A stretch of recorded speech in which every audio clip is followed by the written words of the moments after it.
आज सुबह लाल भी रोते हुए यही कह रहा था कि वो भी कल से स्कूल नहीं जाएगा। दोनों मियाँ बीवी बात कर ही रहे होते कि तभी अंदर से लाल के चीखने की आवाज आती है। तो तो ये कहानी एक पेश कर रहा हूँ आप सबके समय। तो ये कहानी दो दोस्तों की है। एक का नाम होता है लाल और एक का नाम होता है चांद। दोनों बहुत ही जिगरी दोस्त हैं। दोस्ती ऐसी है कि मानो एक जिस्म दो जान वाला हिसाब है। दोनों कहीं भी एक दूसरे के बिना कहीं जाते नहीं, और पूरे मोहल्ले में, पूरे स्कूल में दोनों की दोस्ती के किस्से बड़े ही मशहूर हैं। अक्सर दोनों शरारत भी साथ में करते, मतलब कभी भी एक दूसरे को छोड़ते नहीं थे। मगर एक रोज़ ऐसे होता है कि स्कूल ख़त्म होने के बाद जो लाल होता है वो थोड़ा परेशान सा होता है, अपसेट सा होता है, और वो अकेले घर जा रहा होता है। अब जब वो अकेले जाता है तो ये बात देखने वालों को बड़ी खटकती है, क्योंकि कभी भी किसी ने लाल को बिना चांद के या चांद को बिना लाल के कभी देखा नहीं होता। लाल मायूस भरी निगाहों के साथ गर्दन नीचे झुकाते हुए अपने घर की तरफ कदम बढ़ाता है कि रास्ते में एक पहचानने वाला शख्स पूछता है कि लाल, आज अकेले जा रहे हो, चांद कहाँ है? लाल अपनी निगाहें ऊपर करता है और बहुत ही आहिस्ता आवाज़ में कहता है कि अंकल, वो आज स्कूल नहीं आया। और वो ये कहकर आगे बढ़ता है।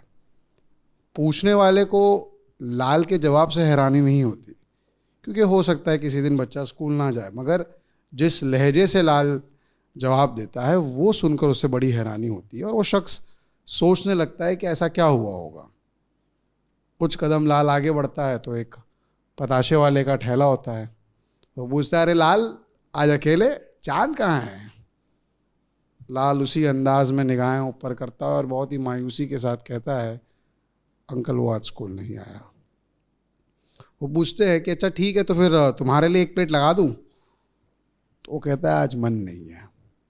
अब ये जानकर पताशे वाले को भी बड़ी हैरानी होती है कि इस तरीके से, इस अंदाज में, इस स्वर में बच्चा जवाब क्यों दे रहा है। तो वो पूछते हुए उससे सवाल पूछते हैं कि भाई, सब ठीक है? कोई अनबन तो नहीं हुई चांद के साथ? कोई लड़ाई हुई है या स्कूल में किसी ने डांटा है?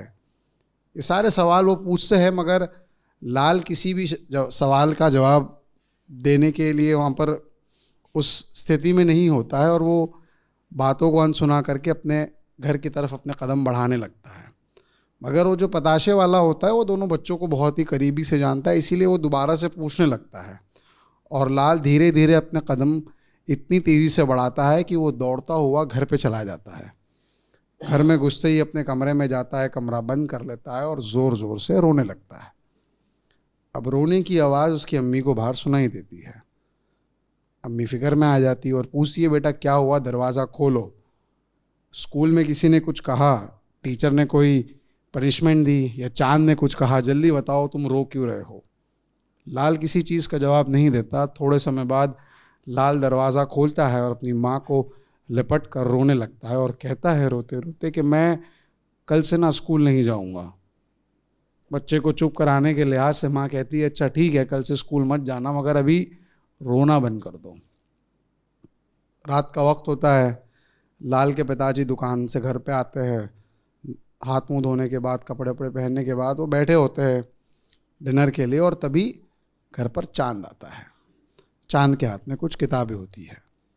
वो किताबें लेकर लाल के पिताजी को देता है और कहता है कि अंकल, ये किताबें आप लाल को दे देना, क्या है कि उसने मुझे दी थी पढ़ाई के लिए। तो पिताजी को बड़ी हैरानी होती है। वो कहते हैं, अरे कल तो स्कूल आएगा ना वो, तो तुम खुद ही दे देना। तो चांद कहता है कि अंकल, मैं कल से स्कूल नहीं आऊँगा। ये कहकर चला जाता है। अब लाल के पिताजी इस सोच में है कि आखिर ये बच्चे ने ऐसे कहा क्यों, और तभी लाल की माँ आती है। तो पिताजी वो किताब लाल की माँ को दे देते और कहते हैं कि भाई, ये चांद देकर गया था और पता नहीं बड़ी बेतुकी सी बातें कर रहा था कि मैं कल से स्कूल नहीं आऊँगा। तुरंत इस पर लाल की माँ कहती है कि आज सुबह लाल भी रोते हुए यही कह रहा था कि वो भी कल से स्कूल नहीं जाएगा। दोनों मियाँ बीवी बात कर ही रहे होते कि तभी अंदर से लाल के चीखने की आवाज़ आती है। तुरंत पिताजी अंदर जाते और देखते हैं लाल अपने आप को बड़ी बेरहमी से एक छड़ी से अपनी हथेली पर मार रहा होता है। उसके पिताजी उसको रोक लेते हैं और लाल रोते हुए कहता है कि नहीं पिताजी, मुझे ये करने दीजिए, मुझे अपने आप को सज़ा देने दीजिए, मैंने आज बहुत बड़ी भूल की है। पिताजी उसको समझाते हैं, मगर रोते रोते वो इतना थक जाता है कि वो बच्चा अपने बाप की गोद में वहीं सो जाता है। अगली सुबह होती है, लाल के पिताजी बैठे होते हैं नाश्ते के लिए, और तभी वो अपना सोशल मीडिया फीड चेक कर रहे होते हैं। फीड पर एक वीडियो आती है, दरवाजे की घंटी बजती है। लाल के जो पिताजी होते हैं वो कहते हैं अपनी बीवी से कि अखबार वाला आया होगा, अखबार ले लो जाके। वो अखबार लेने के लिए चली जाती है, और जो वीडियो आके लाल के पिताजी के फीड पे रुकता है वो ये होता है कि चांद को उसकी क्लास के बच्चे बड़ी बेरहमी से टीचर के कहने पर मार रहे हैं, और लाल पास में खड़ा ये देखकर रो रहा है। तभी पिताजी के जहन में दोनों बच्चों की आवाज़ गूंजने लगती है कि मैं कल से स्कूल नहीं जाऊंगा। और इतने में उनकी पत्नी आती है। पत्नी आके अखबार को रखती है, और अखबार के फ्रंट पेज पर बड़े अक्षरों में लिखा होता है, भारत ने चांद जीता।